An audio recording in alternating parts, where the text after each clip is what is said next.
et bienvenue pour cette belle soirée Ligue des Champions. Ça sera l'avant-dernière de cette année 2023. On va parler de ce match entre Manchester United et le Bayern Munich pour cette 6e journée. On aura l'occasion aussi de parler de ce qu'a fait Lens face à Séville et des autres résultats, des enseignements qu'on va avoir de cette première partie, de cette ultime journée de phase de poule de la Ligue des Champions. Avec moi, ça se voit pas forcément, mais j'ai du monde. J'ai du monde avec moi. J'ai déjà Flo qu'on voit et qu'on entend très certainement. Comment vas-tu, Flo ? Salut Flo, salut Quentin, salut tout le monde. Bah écoute, ça va très très bien. Pas trop endormi par le match, même si j'ai failli, je te cache pas, qu'on a suivi. Et puis prêt à en découdre pour débriefer un peu de ce qui s'est passé aujourd'hui en Ligue des Champions.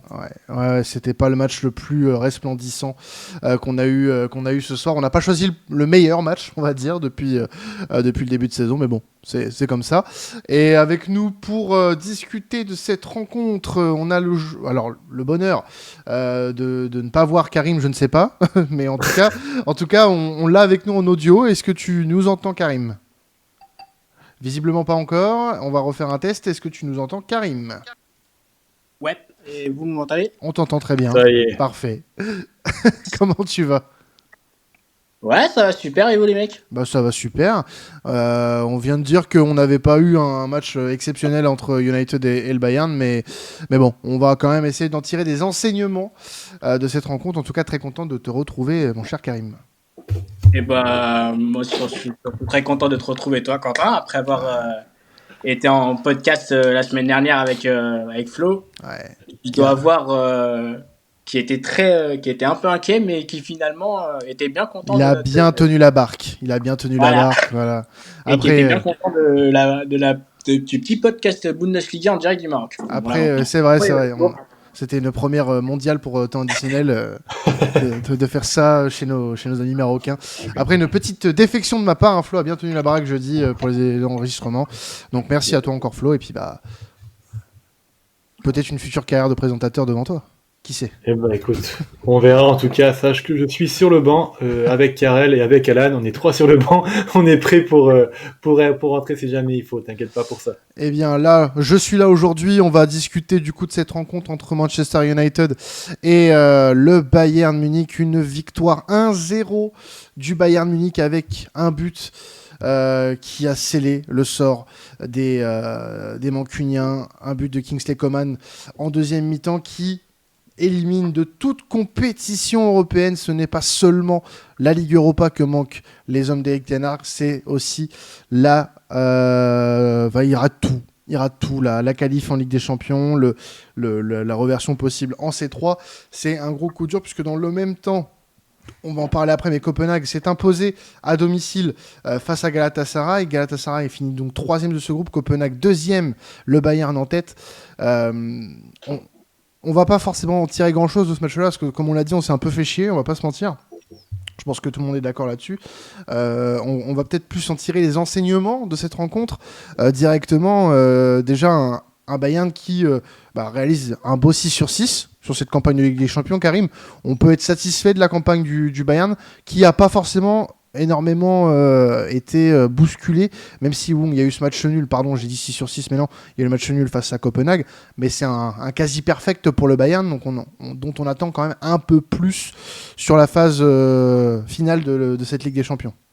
Et alors, tu parles de Copenhague, mais il y avait aussi Galatasaray, il me semble, qui a fait aussi match nul contre le Bayern. Il y a eu 5 victoires à 1 nul pour le Bayern. Eh ben, autant pour moi. Mais ouais, un Bayern qui était surtout attendu au tournant après une claque. On va pas se voiler la face, après une claque monstrueuse subie face à l'Eintracht Francfort. Mais finalement, voilà, après ouais, un petit temps d'adaptation, le Bayern qui avait quand même aligné son équipe type, hein, on va pas se mentir, avec notamment Neuer dans les cages, Davis et Mazraoui sur les côtés, ou encore le quatuor d'attaque Sané, Musiala, Coman et Harry Kane. Les Bavarois qui ont quand même fait le taf, dans un groupe qui devait être totalement à leur portée, mis à part United qui était qui semblait finir deuxième de sa poule, mais qui a un peu, on va dire, qui a un peu déconné au pire moment. Un Bayern qui a fait le taf, qu'on retrouvera lors du printemps prochain. Simple et rapide. Ouais, bah écoute, je pense, assez bien d'avoir résumé comme ça côté Munichois. De toute façon, on va pas en tirer grand-chose de ce match, comme on a dit. On va peut-être plus s'attarder sur United, Flo, qui rate une marche. Non, on a raté deux, tout simplement, ce soir. Avec cette défaite à domicile, on peut même en dire une troisième avec la défaite. La défaite face au Bayern, la qualification en Ligue des Champions et l'élimination de toute compétition européenne à partir de ce soir. Ça y est, c'est officiel. Pas de printemps européen pour les Ogg d'Eric Ten Hag. Est-ce qu'on peut dire d'ores et déjà, Flo, que c'est la goutte de trop pour le technicien hollandais? Malheureusement, j'ai pas l'impression que ce soit un peu le cas quand tu regardes un petit peu la presse anglaise, ce qu'il se dit, et j'ai vraiment pas l'impression qu'aujourd'hui Ten Hag va être remis en cause par sa direction, et pourtant il y aurait de quoi faire. Parce que ce match-là, il est quand même caractéristique de ce qu'on voit de United depuis le début de la saison. On voit, alors certes, il faut préciser qu'ils sont pas aidés par les blessures, encore aujourd'hui, ils sont impactés par les blessures et ils perdent malheureusement Maguire sur blessure, entre autres. Donc il est vrai que c'est pas une équipe qui est bien aidé dans son destin et bien aidé par les faits de jeu et puis les faits de forme. Il n'empêche quand même qu'on voit quand même une équipe qui arrive en deuxième année, donc là on est déjà à 1 an et demi de Ten Hag. On voit quand même aucun projet de jeu qui se dessine. On voit une tactique qui repose beaucoup sur des individualités. Là aujourd'hui, toutes les actions dangereuses n'est pas de mouvements collectifs, mais venaient vraiment de mouvements qui pouvaient être de Garnacho ou de Anthony seulement, mais il n'y avait pas vraiment de circuit de passe qui se dessinait, il n'y avait pas vraiment de tactique qui se dessinait, il n'y avait pas vraiment d'animation offensive qui se dessinait. Une fébrilité défensive quand même assez inquiétante. C'est Manchester United, honnêtement, il est pas cohérent du tout par rapport à ce qu'on peut en attendre. Et il y avait beaucoup d'attentes sur Ten Hag. On était assez optimiste au vu de la saison passée, au vu de ce qui se dessinait, au vu de ce qu'on pouvait entrevoir à certains moments de la saison. Alors c'était très inconstant. Il y avait quand même une équipe qui reposait aussi beaucoup sur l'individualité de Marcus Rashford, qui est absolument plus du tout présent aujourd'hui. Mais en fait, ce match, c'est un peu la symbolique de la faillite de Ten Hag aujourd'hui. Tu regardes les choix qu'il a fait, même la campagne avec des champions. Il pousse pour dégager De Gea, il prend Onana. Onana quand même a coûté un nombre de points incalculable à Manchester United en C1. Ah oui. Rien que ça.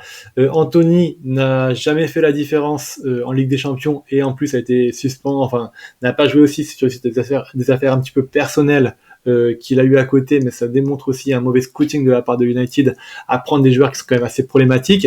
La seule satisfaction de Ten Hag sur cette campagne européenne, c'était Oljun, qui a été assez bon, qui a été le meilleur buteur de United durant toute cette compétition. Donc ça montre quand même que il y a de l'espoir avec ce joueur-là qui a du talent, mais pour le reste, waouh.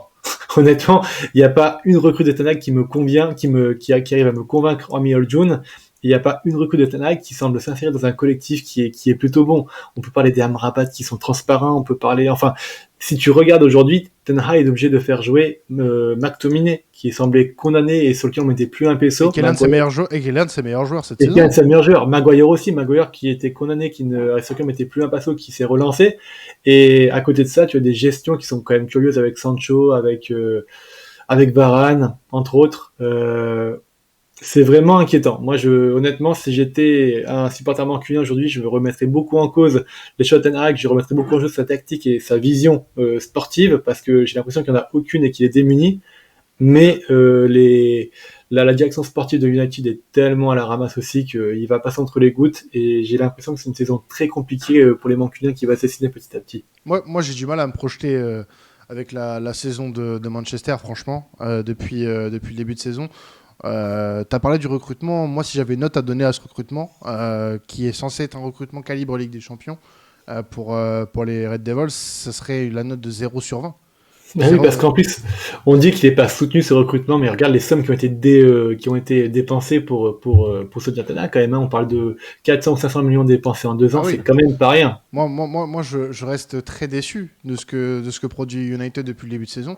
Et là, avec cette élimination européenne, je ne vois pas comment cette équipe, qui est tellement inconstante On l'a vu galérer, alterner entre le beau et le moins beau à Istanbul il y a 3 semaines.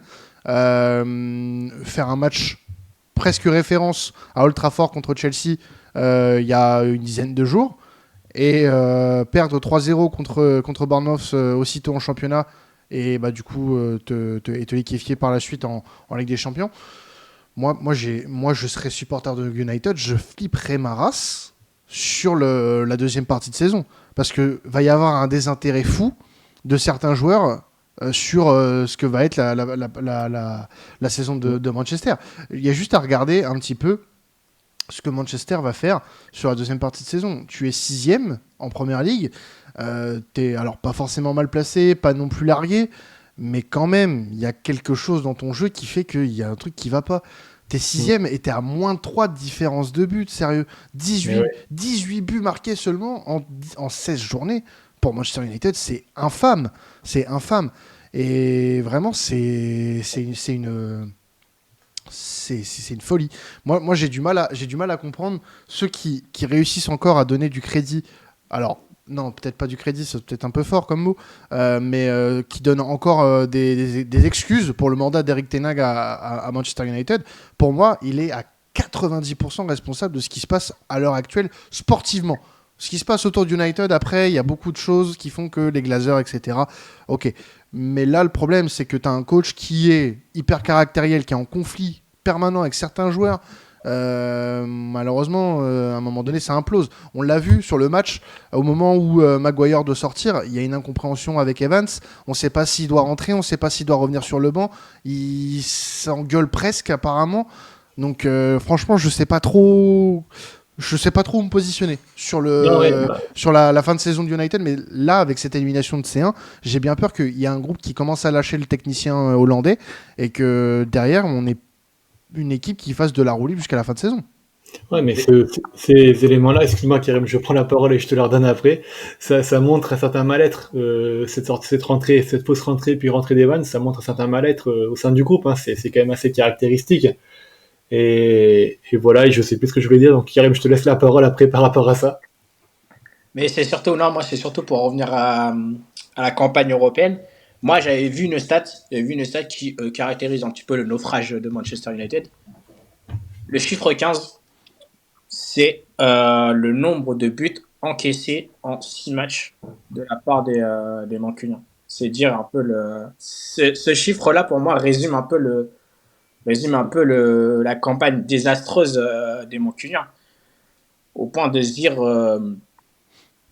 est-ce que c'est vraiment Ten Hag le responsable, ou on peut commencer à taper beaucoup plus haut, peut-être pas au niveau des Glazers, mais directement autour de la direction, que ce soit le directeur sportif ou la personne qui a géré, comme a très bien dit Quentin, la personne qui a géré le mercato estival, qui Le problème, c'est que c'est Ten Hag qui a réclamé la plupart de ses joueurs, tu vois. Donc, moi, je peux difficilement blâmer une autre personne. Et puis, avec tout ce qui sort, en fait, dans les dernières semaines, tu ne peux pas ne pas être mécontent de ce que lui a produit.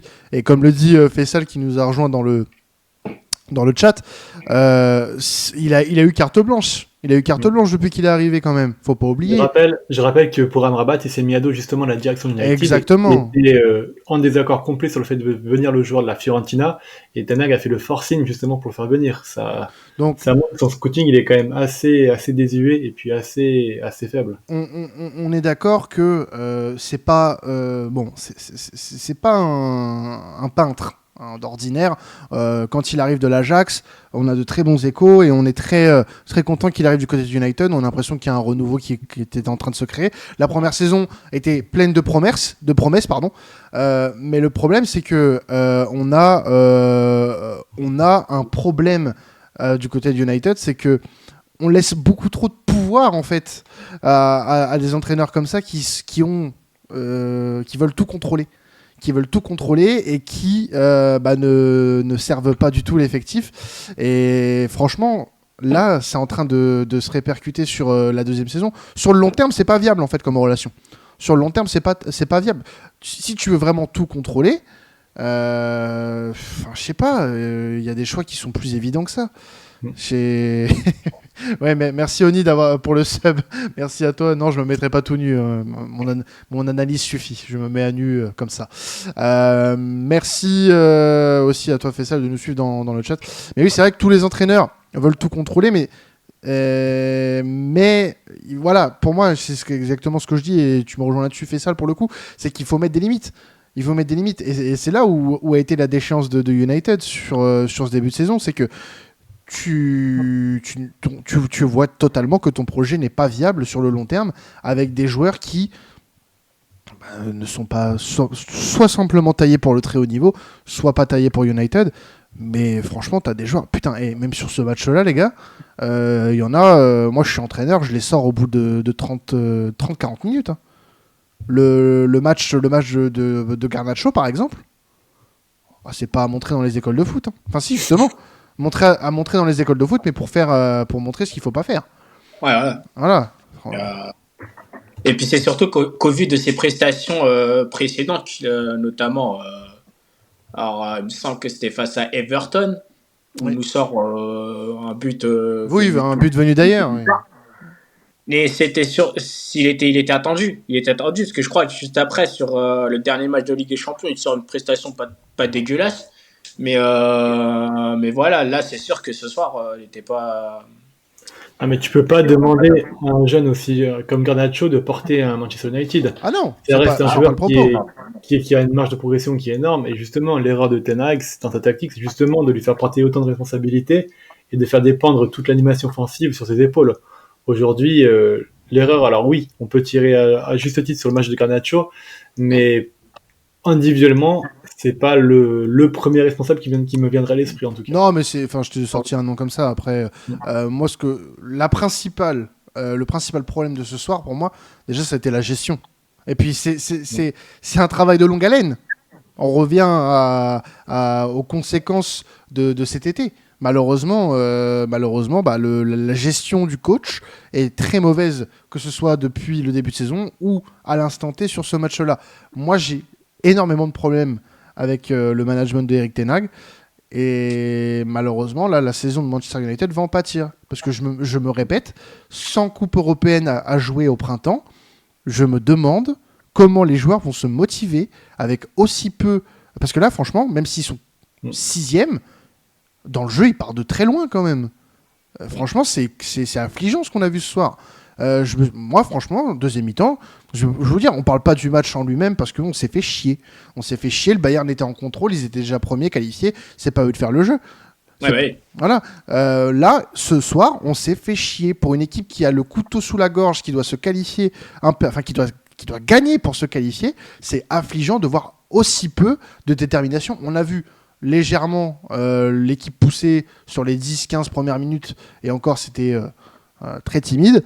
Après, plus rien. Le Bayern a pris le contrôle du match, a eu quelques incursions. Il en a suffi d'une en deuxième mi-temps avec Kingsley Coman. Et encore, ils auraient pu être beaucoup plus larges que ça. Mais franchement, moi, le seul mot qui me vient là, c'est affligeant. Et dans la petite déposition contre Ten Hag, j'ai aussi ajouté un petit truc, c'est que les blessures, il y a beaucoup de joueurs qui se sont plaints des blessures en fait aussi à cause de la pré-saison et la charge de travail que Ten Hag a mis. Et il y a, selon certains joueurs et selon certains cas de l'équipe qui sont restés anonymes, ils reprochent beaucoup à Ten Hag en fait justement d'avoir trop poussé le cran physiquement sur les joueurs durant la pré-saison, ce qui provoque cette série de blessures qui est en partie due à la malchance, mais aussi en partie due, je pense, à une mauvaise préparation physique de sa part. Donc ça fait beaucoup.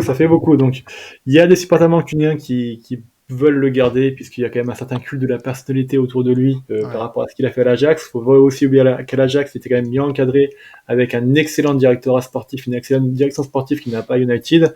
Et il faut pas oublier non plus qu'il a été soutenu. Faut arrêter avec cette fausse narrative comme quoi il n'est pas soutenu par la direction. Il a été, il a eu ses recrues, il a eu ses joueurs. Et ces joueurs-là ne fonctionnent pas aujourd'hui. Oui, il a même bataillé contre sa direction cet été pour avoir certains joueurs, dont Amrabat. Donc maintenant qu'on arrête de lui trouver des excuses et que s'il veut garder sa place, il nous prouve le contraire, qu'il se mette au boulot. Parce que là, franchement, ce qu'on voit depuis 3-4 mois, c'est affligeant. Oui, vas-y, Karim. C'est surtout, est-ce qu'on pense que ce soir, ils n'ont pas joué avec la pression sur les épaules de notamment faire un résultat et prier au grand miracle que Copenhague et Galatasaray se fritent pendant 90 minutes. Ouais, bien sûr, mais à aucun moment, si tu regardes le match et que tu connais pas les enjeux, à aucun moment tu penses qu'United est en obligation de faire un résultat. Il y a eu aucun révolte, mais c'est aussi une preuve aussi que cette équipe elle manque de leadership et elle manque. Il y a eu beaucoup de fois dans la saison et même la saison passée où United était dos au mur et où des leaders comme Fernandes par exemple n'ont pas réussi à tirer le groupe vers le haut et que personne autour n'a pris le relais, que ce soit malheureusement même un Varane qui est, je trouve, peut-être trop isolé pour tirer quelque chose du groupe vers le haut, qui est juste simplement pas un leader, mais il y a malheureusement pas un gros leadership qui se dessine de cette équipe. Non, malheureusement. Donc on aura l'occasion, hein, bien sûr, tout au long de la saison de parler de Manchester United, qui va passer une saison très compliquée avec cette élimination de toute compétition européenne. Juste avant de passer à l'autre match du groupe, Flo, j'ai une petite demande dans le chat pour toi. Oni qui dit qu'il va offrir un sub si tu balances que London is blue. C'est pour la chaîne. C'est pour la chaîne, mais je dois me respecter quand même. Ah putain, ils vont pas son cul pour 3,99. Bravo à toi. Non, alors, disons que si Arsenal avait été 12e du championnat et si Chelsea avait été 2e du championnat, peut-être que j'aurais pu le dire, mais c'est pas le cas aujourd'hui, donc désolé. Ah, il est malin. Non, bah désolé, hein, Oni, hein, t'auras pas ton London is blue. Moi, je peux le dire, en soi, ça me dérange pas, hein, London is blue. Voilà, tu peux le lâcher le sub, il n'y a pas de souci. Mais bon, t'en as déjà lâché un, merci à toi frérot pour le soutien. Sur l'autre match de la rencontre, Copenhague, je le disais tout à l'heure, s'est imposé 1-0 face à Galatasaray. Copenhague qui est finalement la surprise de cette phase de poule et qui va, la surprise de ces huitièmes de finale et va connaître du coup un huitième de finale et qui risque d'être assez...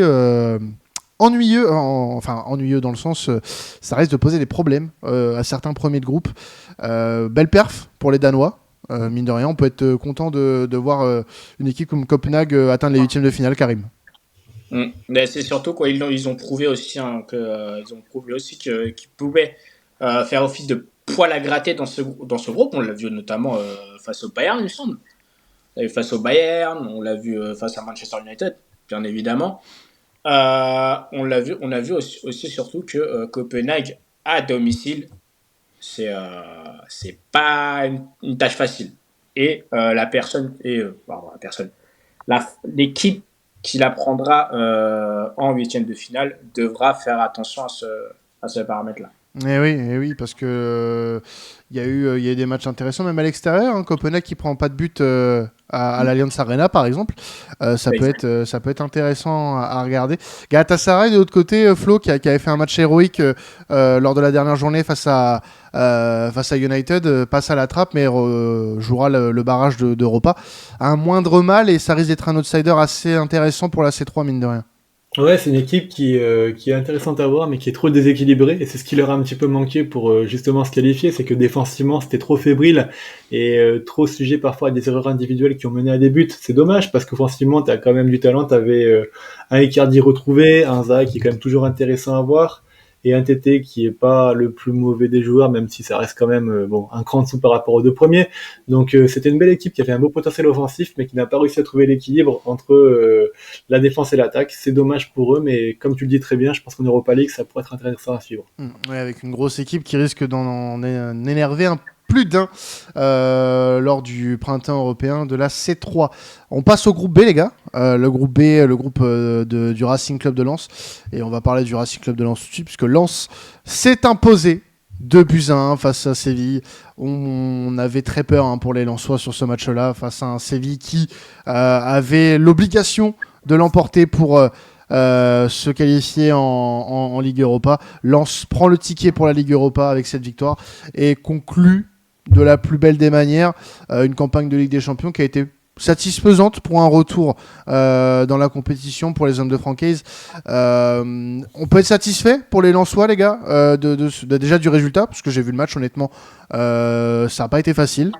Séville a plutôt dominé la rencontre, mais comme d'habitude n'a pas été très dégourdi.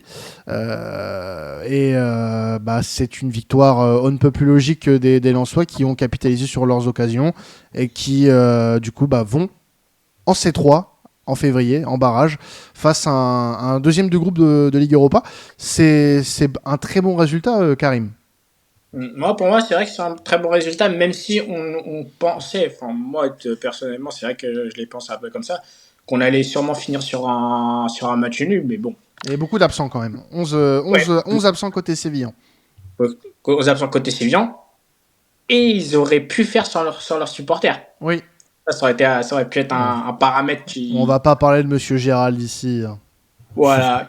Qui a déjà fait énormément de bêtises cette semaine, mais voilà, cela ne nous regarde pas. Exactement. Mais pour en revenir au match, ouais, moi personnellement, je l'ai très très peu suivi, mais voilà, disons que ce match-là est un peu à l'image de la campagne européenne du RC Lens, une équipe qui n'a pas lâché et qui là il me semble dans le temps additionnel arrache la victoire pour l'Europa League. Ouais. Avec le but de Fulgini. Bon, de toute façon, l'Europa League était déjà assuré avec le match nul.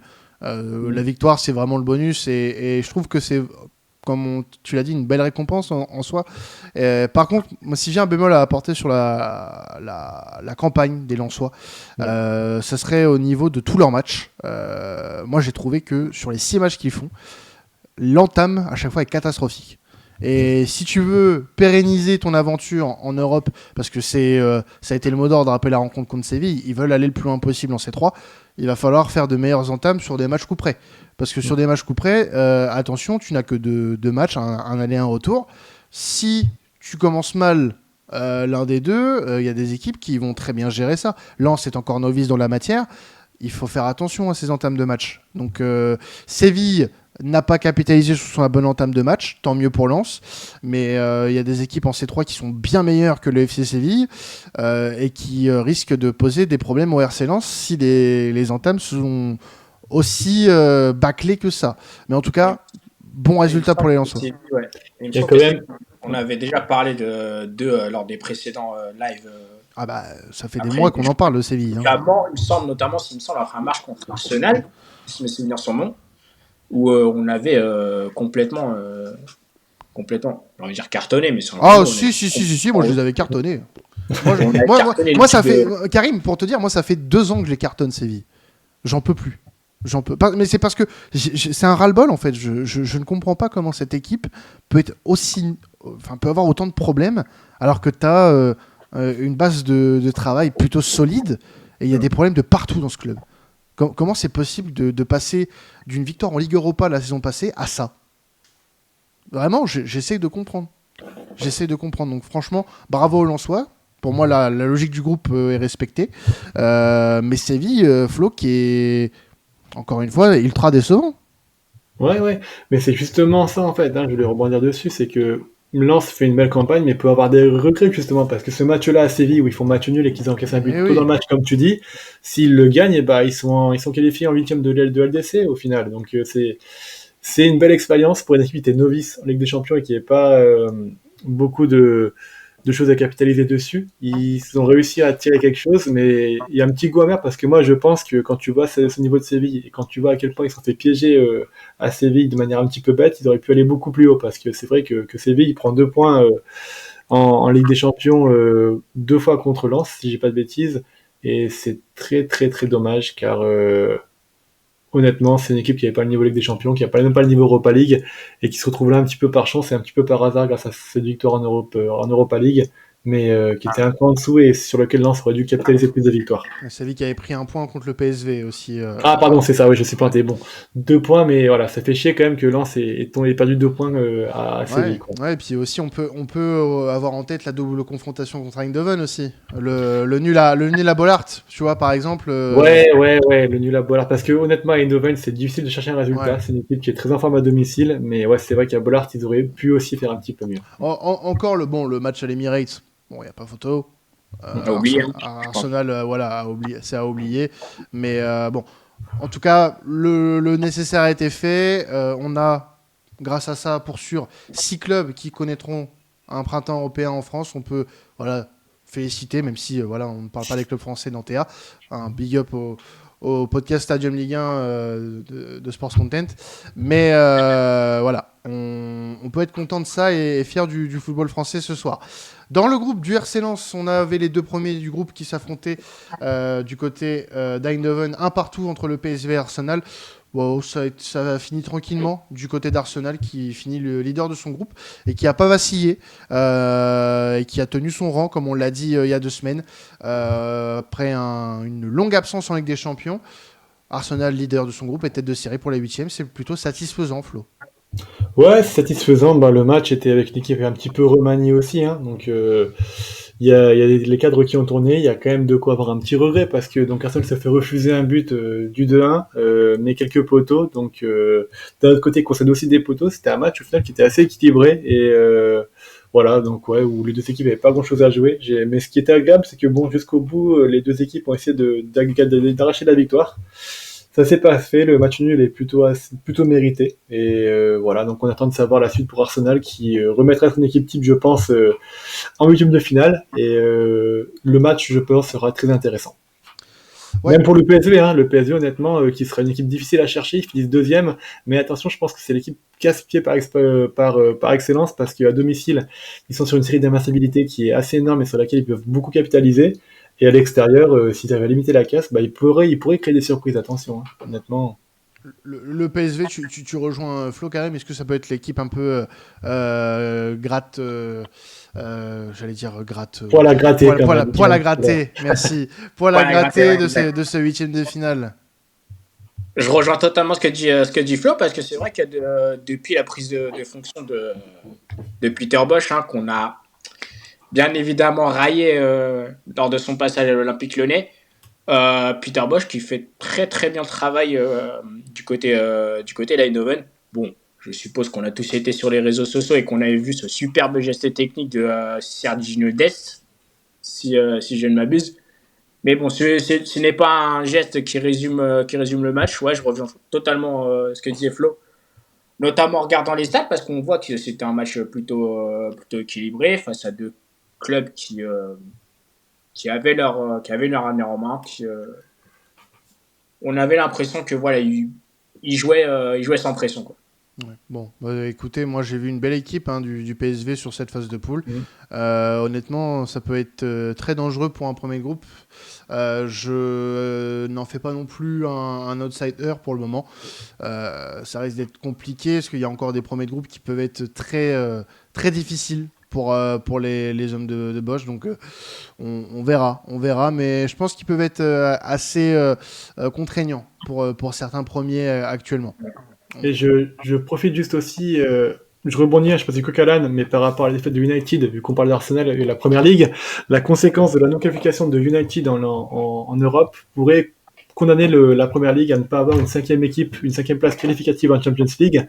Ça aurait pu être le cas, donc ça peut être lourd de conséquences pour la suite de la saison aussi. Oui, parce qu'on rappelle que l'année prochaine, le format de la Ligue des Champions va changer et que les 2 premiers pays en termes d'indice UEFA se voient octroyer une wildcard, en gros, pour la Ligue des Champions, donc une place supplémentaire pour les clubs en LDC, puisqu'on passera de 32 à 36 équipes la saison prochaine en poule unique, avec 8 matchs à jouer sur la poule. Et donc les 2 premiers pays en termes d'indice UEFA se voient octroyer une wildcard. Et c'est vrai que là, la performance de United en Ligue Europa va ternir l'indice UEFA anglais sur cette saison. Donc ça risque d'être très compliqué pour voir un 5e club anglais en C1 cette saison, enfin la saison prochaine du moins. Je me permets, on reste sur United. J'ai vu une stat totalement folle. Anthony, qui a joué ce soir, sur ses 25 derniers matchs, messieurs, combien de buts et de passes décisives? J'ai la réponse, donc je vais laisser Karim galérer un petit peu. Karim, combien de buts et de passes décisives? Moi, il fallait surtout me dire combien de roulettes il aura fait. Alors, c'est pas ça que j'ai Manchester United, mais moi, franchement... Sur les 25 derniers matchs. Je remercie le compte Out of Context Football Manager. Il doit être à 4-5 buts minimum. Non, moi, c'est moins que ça. Sur les 25 derniers matchs, il est à 0 but et 1 assist. Plus de polémique que de buts pour Anthony lors de son passage à United. C'est pas mal. On te remercie, l'artiste. Ciao, Pantin. Le groupe C, avec le Real Madrid qui a fait un très gros match face à l'Union de Berlin, mais qui s'est fait peur quand même.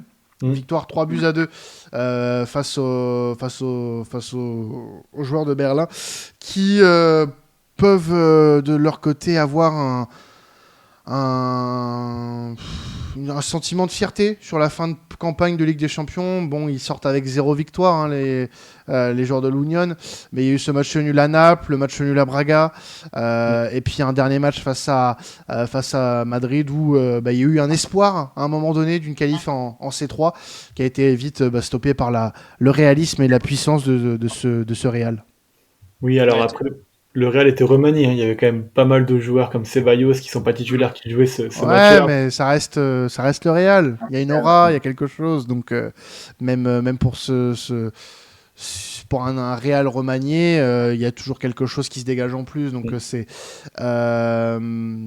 on peut quand même avoir ce sentiment de fierté pour l'Union Berlin qui se relève un petit peu en championnat récemment, d'avoir déjà participé à cette Ligue des Champions. Et puis, c'est du positif pour la suite, puisque les joueurs ont plutôt bien réagi sur ce match-là.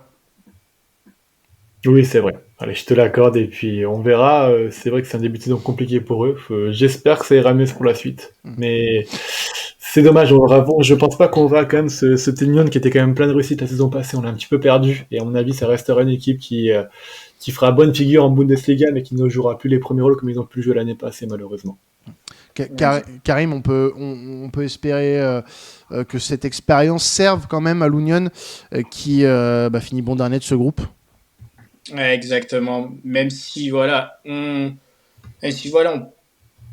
sentait que on pensait les voir glaner enfin ces 3 points qui leur permettraient d'accéder en Europa League. Mais moi, je pensais juste à un truc. Est-ce que les joueurs de l'Union ont écouté notre podcast qu'on a fait avec Flo jeudi, C'est possible. vendredi, pardon, avec notamment la présentation de l'une des adjointes de Nina Bjelica, Marie-Louise Eta.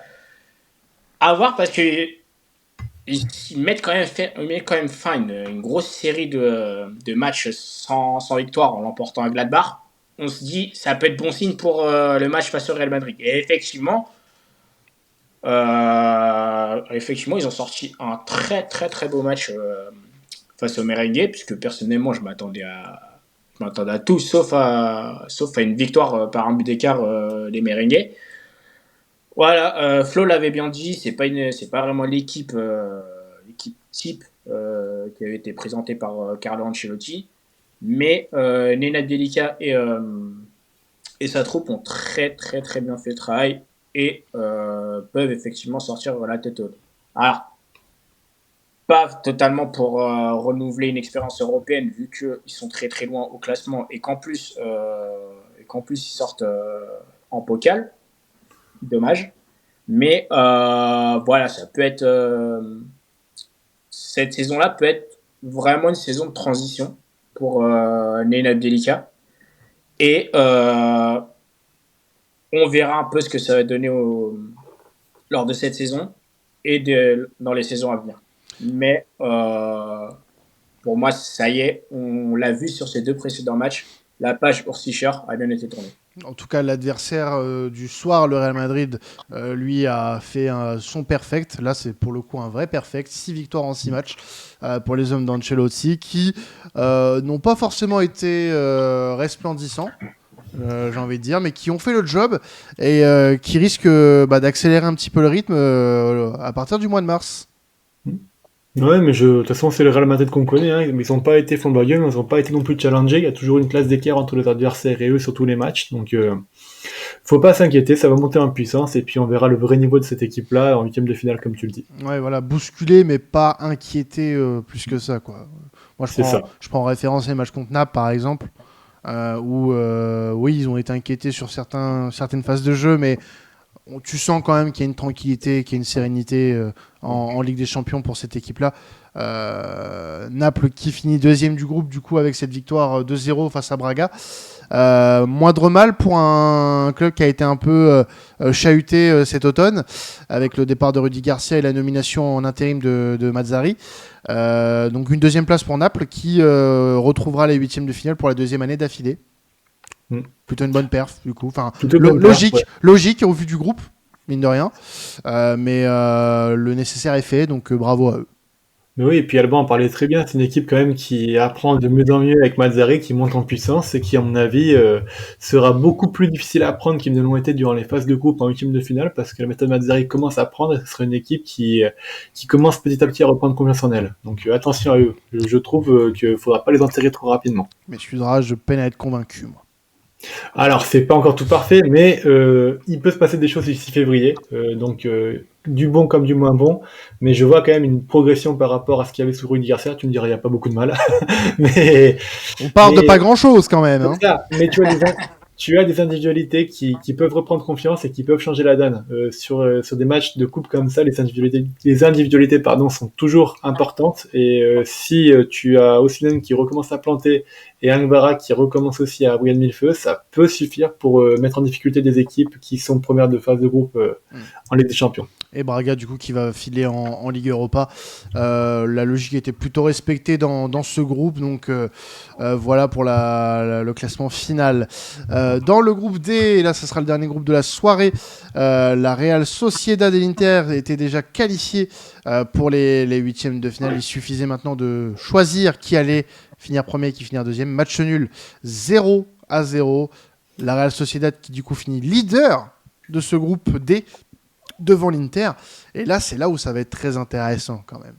Il n'y a pas grand-chose à tirer de ce match-là apparemment, de ce que j'ai cru comprendre. Mais du résultat, il y en a beaucoup de choses à tirer. Puisque la Real Sociedad en tête, déjà, ça peut lui permettre potentiellement un tirage plutôt cool.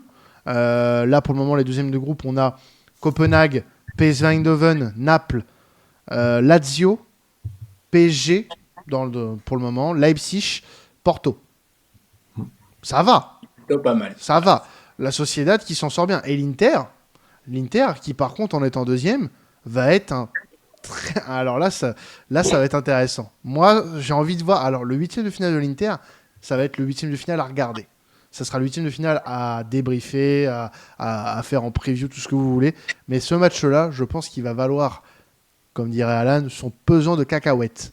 Vraiment, je vais payer cher pour voir ce match-là, parce que l'Inter en Serie A, c'est incroyable depuis le début de saison. J'en attends un peu plus en Ligue des Champions, j'attends un petit peu qu'il y ait le step, la pédale d'accélérateur qui soit un petit peu enclenchée pour les hommes d'Inzaghi, parce que j'en vois beaucoup en Serie A, mais pas assez en Ligue des Champions. J'en attends un peu plus, ça reste quand même une déception pour moi qu'ils finissent deuxième, malgré le fait que la Sociedad soit une belle équipe.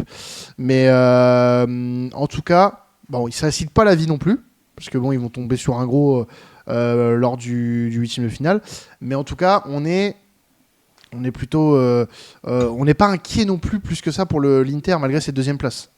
Alors, je vais plaindre l'équipe qui va le prendre, qui a fini premier, tu vois, qui a fait le taf pour finir premier, qui apprend l'Inter. Ça va être le gros choc, je pense, des huitièmes de finale. Il va y avoir beaucoup d'attentes sur leur adversaire et la fiche qu'on va avoir, parce que ça va être très beau à suivre. Ouais, exactement. Et puis la Sociedad qui va faire partie aussi de ces surprises des huitièmes retrouvera du coup la phase finale de la Ligue des Champions. Et puis bah c'est l'exploit un petit peu de la soirée. Benfica qui se qualifie pour les 16e de finale de l'Europa League avec un but à la toute dernière minute d'Arthur Cabral pour Benfica. Qui avait besoin d'une victoire par 2 buts d'écart face à Salzbourg pour chipper cette 3e place au club autrichien. Et c'est chose faite. Après avoir mené 2-0, le Salzbourg est revenu à 2-1. Et puis, toute dernière minute, alors que Cabral est, depuis le début de saison, infâme avec Benfica, marque ce but et offre la qualification en Ligue Europa pour le club portugais. On va dire que c'est un peu miraculeux quand même parce que la phase de poule de Benfica, elle est catastrophique. Une victoire, un nul, 4 défaites. On en attendait un peu plus. Ouais, non, mais clairement, je pensais honnêtement qu'ils allaient plus challenger la Sociedad que ça sur la place qualificative. Pour moi, honnêtement, si j'avais donné des points en début de groupe, j'aurais mis l'Inter devant en première place et puis une grosse bataille acharnée entre justement la Sociedad et le Benfica pour la deuxième place. Le Benfica, qu'on rappelle, qui est quart de finaliste de la dernière édition quand même. Et qui sortait d'une très belle saison, honnêtement. Donc oui, on pouvait avoir l'espoir, mais malheureusement, certains cadres sont partis, ils n'ont pas été remplacés correctement. Le coach fait pas mal d'erreurs tactiques. C'est un beau gâchis. Bon, après, ça met quand même en valeur aussi le travail de la Sociedad qui a été fabuleux. Je voulais juste glisser un petit mot pour Zubimendi, sur lequel je suis amoureux et que j'espère continuer à voir s'épanouir parce que c'est un très beau footballeur. Et pour le Benfica, ouais, clairement, c'est une grosse claque, un gros camouflet. Et j'espère que ça va remettre un petit peu en question les choix qui ont été faits dernièrement parce que c'est une équipe qui a beaucoup de potentiel, qui peut travailler intelligemment, mais qui a pris une direction depuis cet été qui ne va pas dans le bon sens, malheureusement. Mais c'est surtout qui, en début de saison, pronostiquait la Real Sociedad première du groupe avec 3 victoires et 3 matchs nuls. Ouais. Non, mais clairement, hein. Mais c'est la Sociedad, honnêtement, ça fait. Voilà, on parle beaucoup de Girone en Liga, qui est l'équipe qui fait plaisir au football. Moi, honnêtement, ça ne me fait pas rêver du fait que ça vient du City Group. La Sociedad, au contraire, ça me fait vraiment rêver. Ça fait vraiment plaisir de voir que cette équipe, elle travaille bien, elle recrute intelligemment, elle a de très très beaux joueurs comme Kubo, dont on a déjà parlé dans les podcasts à maintes et maintes reprises et dont Victor a tressé des louanges, comme Zubimendi, comme Oyarzabal. Enfin, c'est une belle équipe qui joue très très bien, qui mérite d'être là aujourd'hui, qui mérite plus de reconnaissance peut-être. Donc j'espère que ça va continuer quand même. Et qui a sorti des attaquants comme Isaac, Sorloth, enfin voilà. Exactement, bah oui. Odegaard aussi qui a commencé sa réascension au niveau là-bas, donc c'est vraiment une équipe attachante. Ça fait plaisir de les voir. Exactement. Et puis rapidement, Karim, on s'attardait un petit peu sur la déception pour Salzbourg, qui avait encore sa place en Europa à quelques secondes de la fin. On voit souvent cette équipe être en Ligue des Champions, mais pas forcément performer malgré les effectifs très prometteurs chaque année. On reste sur notre faim avec cette équipe, j'ai l'impression. On en dit beaucoup, hein, attention, outsider à craindre un petit peu, mais au final on reste plutôt sur notre faim avec cette équipe autrichienne. Et qui pourtant on avait placé beaucoup d'espoir en ce Red Bull Salzbourg. Moi franchement, j'ai pas grand chose à dire sur ce match-là, étant donné que je l'avais pas vraiment dans le viseur. Mais ouais, tout ça pour dire que c'est vraiment une déception de voir une équipe comme le Red Bull Salzbourg éliminé de toute compétition européenne. À voir ce que ça va donner. Est-ce que ça va leur servir comment dire, d'électrochoc, voilà, pour essayer d'arracher une nouvelle place via le championnat autrichien. Mais voilà, c'est une déception, même si personnellement je les voyais quand même à la lutte pour l'Europa League, mais je les voyais vraiment pas finir dernier du groupe.